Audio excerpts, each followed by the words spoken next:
هذا حال مخيم غطاء الرحمي ضمن تجمع دير حسان. الطرق مقطوعة اليوم، ما قدرت صهاريج المي تفوت تعبي مي للناس. طبعا من أول كان نفس الوضع، وجهوا كتير نداءات استغاثة، ما حد ساعدهم للأسف يعني بفرش الطريق.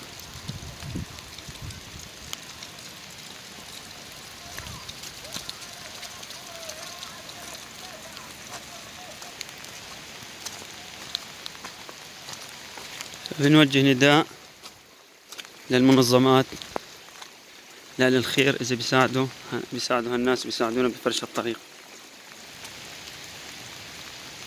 5/11/2020.